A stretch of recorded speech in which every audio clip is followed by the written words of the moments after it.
Today's lesson, we're looking at section 2.2, working with quadratic expressions.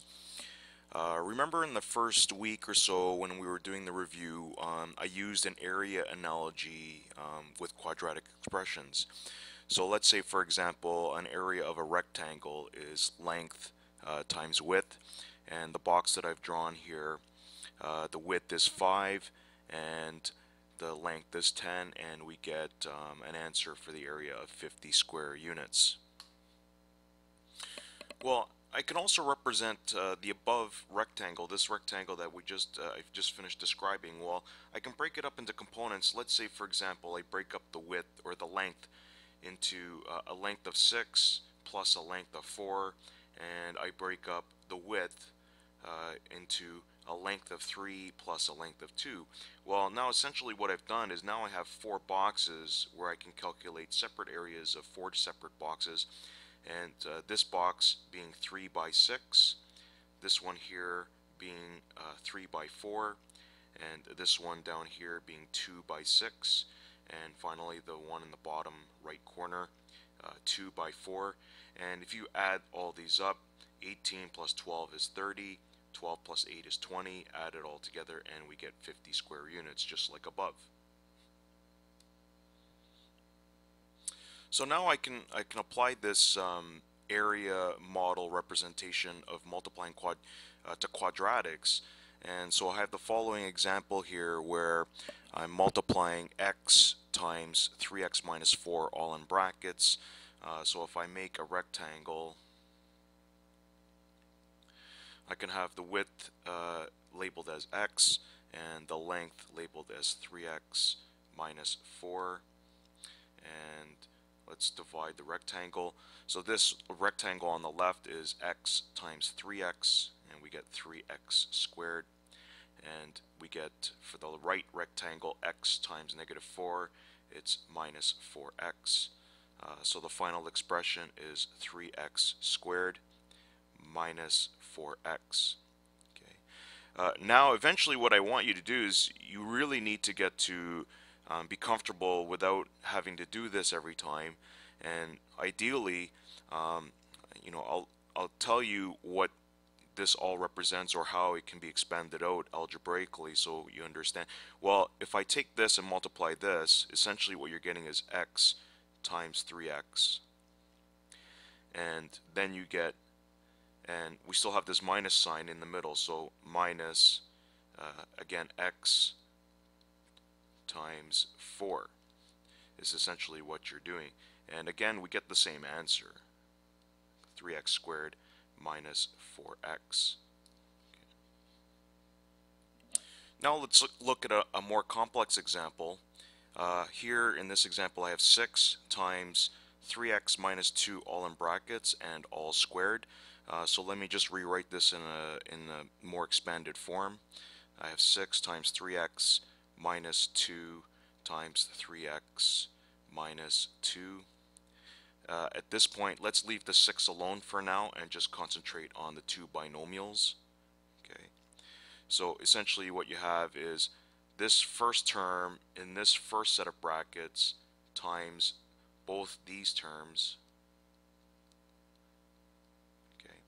And then it's minus the second term, which is minus 2, times everything that's in these brackets again, 3x minus 2, and we close the brackets. Again, let's leave the 6 alone for now. Now I have 3x times 3x, which is 9x squared. 3x minus 2 is minus 6x. Okay. Negative 2 times 3x is minus 6x. And then negative 2 times negative 2 is positive 4. Okay. Now at this point I can use the 6 on the outside of this brackets to multiply the 6 all the way through by all these terms. 6 times this, 6 times this, times this, and times this. So my final answer, 54x squared minus 36x minus 36x plus 24. And if we clean this up a little bit, 54x squared minus 72x plus 24.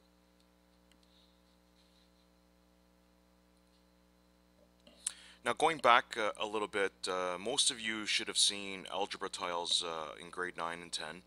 And let's just do a refresher. We have red tiles and blue tiles. The big square ones represent x squared.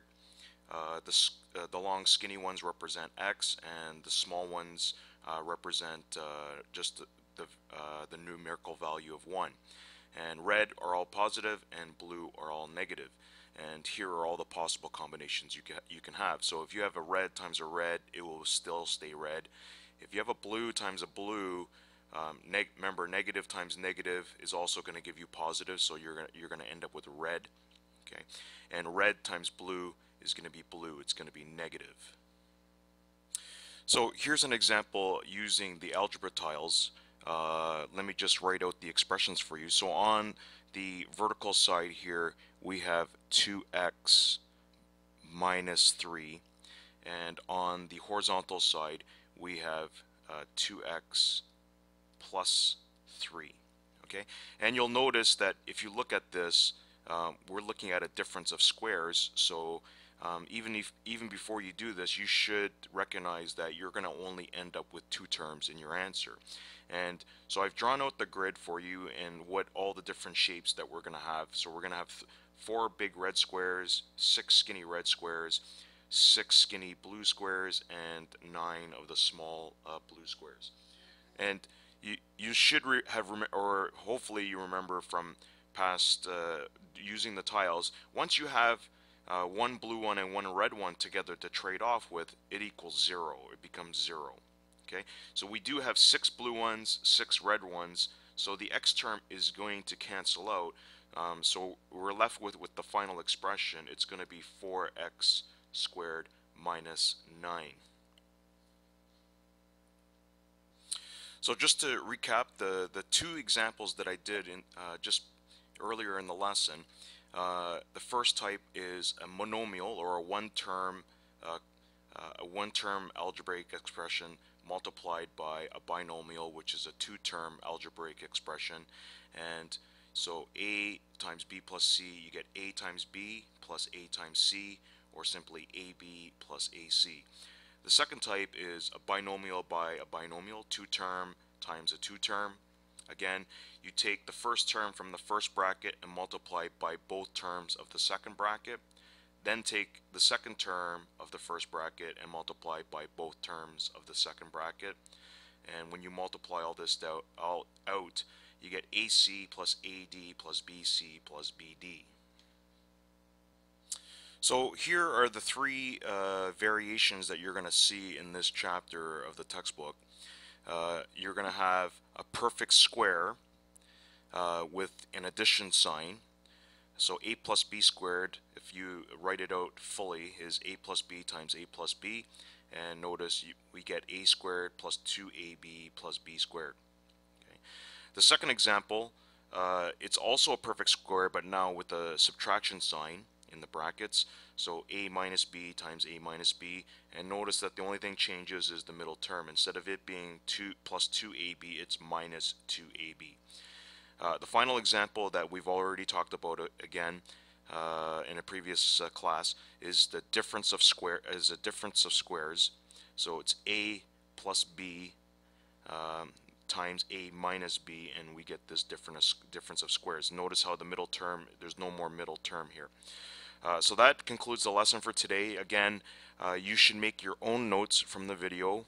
Write down some questions if you have any questions. Summarize some of the key ideas, and then write the questions as the third requirement. Alright, and I'll see you when I get back.